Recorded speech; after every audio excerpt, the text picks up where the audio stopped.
এটা কাজে লাগাতে হবে। একটা জিনিস রবীন্দ্রনাথ বলে গেছেন, চিরদিন সমান নাই। আমরা পত্রপত্রিকায় দেখতে পাচ্ছি এগুলো কোনো কাজে লাগে না। সম্মানটা কিন্তু বড় কথা। আপনি যদি এই দেশের জন্য আপনি কাজ করতেছেন, এই প্রতিষ্ঠান বেছে নিয়েছেন, আমি একটা জায়গায় কাজ করতেছি, আরো অন্যান্যরা অন্য জায়গায় কাজ করতেছে, সবাই এক জায়গায় কাজ করবো না। যে যে জায়গায় কাজ করতেছি সেই জায়গায় যদি দেশের কথা চিন্তা করে, দেশের মানুষের কথা চিন্তা করে আমরা যদি কাজটা করি, বাংলাদেশের কোনো প্রতিষ্ঠানে পিছন দিকে চলে যাবে না। প্রত্যেকটা প্রতিষ্ঠানের সম্ভাবনা আছে। আমরা এত সুন্দর, আমি যখন মিসিসিপি নদীতে গেলাম, আমাদের প্যাডেল বোটগুলো আরো সুন্দর, সেখানে তারা এত সুন্দর টুরিজম করেছে। আমি তো এই আমাদের এত জানা ছিল, তারপর আমার মন্ত্রণালয় উঠিয়ে গেল, এত সুন্দর তারা ব্যবস্থাপনা করে সেখানে সার্ভিস দিচ্ছে।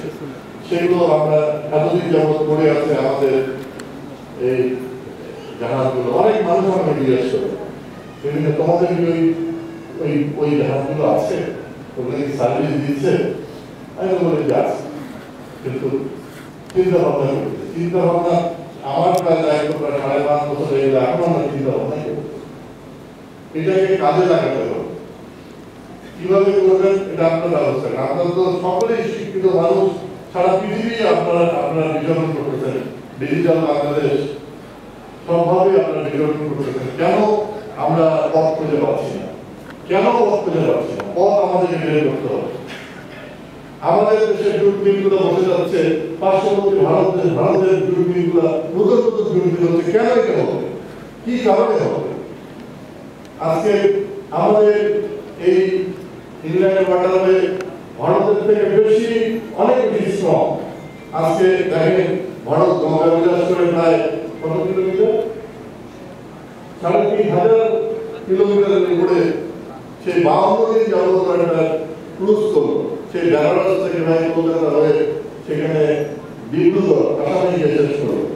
সেখানে সব ইউরোপিয়ানরা সেই পর্যটক হিসাবে সেই ক্রুজে থাকলো। আমরা অনেক শক্তিশালী, কিন্তু আমরা পারতেছি না। কেন পারবো না? এই কেন পিছনে আমাদের ছুটতে হবে। আমাদের দুর্বলতা কোথায়? আমরা কিন্তু একটা অনেক বড় একটা টার্নিং পয়েন্টে আছি। বাংলাদেশে একটা বড় ধরনের টার্নিং পয়েন্ট হলো জাতীয় পিতা বঙ্গবন্ধু শেখ মুজিবুর রহমানের নেতৃত্ব। এই নেতৃত্ব যদি আমাদের জীবনে না আসতো, জীবনে, তাহলে আমরা স্বাধীন বাংলাদেশ, স্বাধীন সত্তা নিয়ে আমরা কখনো পরিচয় দিতে পারতাম না। আমরা জাতিগতভাবে পরিচয় থাকতাম বাঙালি, কিন্তু আমাদের কোনো স্বাধীন সত্তা থাকতো না। এই স্বাধীন সত্তার কাজ দিয়েছেন আমাদের মহান নেতা বঙ্গবন্ধু শেখ মুজিব। তিনি একটা অতি দরিদ্র একটা দেশ, যেখানে শিক্ষা ছিল না, বস্ত্র ছিল না, চিকিৎসা ছিল না, বাসস্থান ছিল না, খাদ্য ছিল না, অতি দারিদ্রতায় জর্জরিত দেশ। মাত্র 3.5 বছর মাথায় একটা প্রদেশকে রাষ্ট্র কাঠামো দিয়েছেন। একটা 3.5 বছরের মাথায় একটা অতি দরিদ্র দেশকে সর্বোন্নত দেশে পরিণত করেছেন, এবং আমাদের জিডিপি 9% নিয়ে গেছে 3.5 বছরের মাথায়।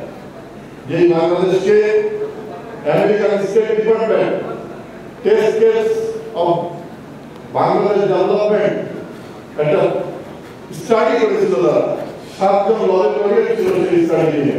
তারা বলেছিল যে বাংলাদেশের কোনো সম্ভাবনা নাই, বাংলাদেশ একটা ব্যর্থ রাষ্ট্র, এই রোগী কখনো সুস্থ হবে না।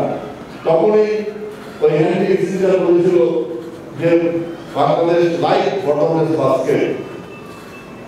এটা ছিল একটা বাংলাদেশের বিরুদ্ধে গভীর ষড়যন্ত্র। কারণ 71 সালে পরাজয়ের প্রতিশোধ তারা অর্থনীতি দিয়ে বাংলাদেশকে অন্ধকারে দিয়ে করে হয়েছিল। সেই বাংলাদেশের চ্যালেঞ্জে বঙ্গবন্ধু একটা রাষ্ট্র কাঠামো দিয়েছেন, স্বল্পোন্নত দেশে করেছেন, এবং হচ্ছে আমাদের জিডিপি প্রায় 9% নিয়ে গেছে।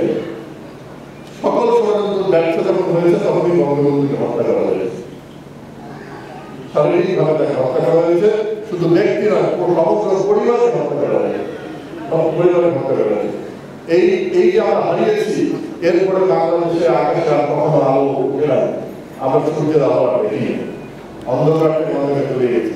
আজকে বাংলাদেশে আরেকটা টার্নিং পয়েন্ট আমাদের দেশরত্ন শেখ হাসিনা। এটা আমাদের কাজে লাগাতে হবে। আমাদের হাতে আমরা আজকে অনেক এগিয়ে গেছি 15 বছরে। যে যাই করুক, যে যতই সমালোচনা করুক, নিজের অন্তরাত্মার কাছে যখন কথা বলবে, নিজেকে যখন প্রশ্ন করবে, অবশ্যই বলবে বাংলাদেশ আজকে পৃথিবীতে মাত্র অজুরে দাঁড়িয়েছে।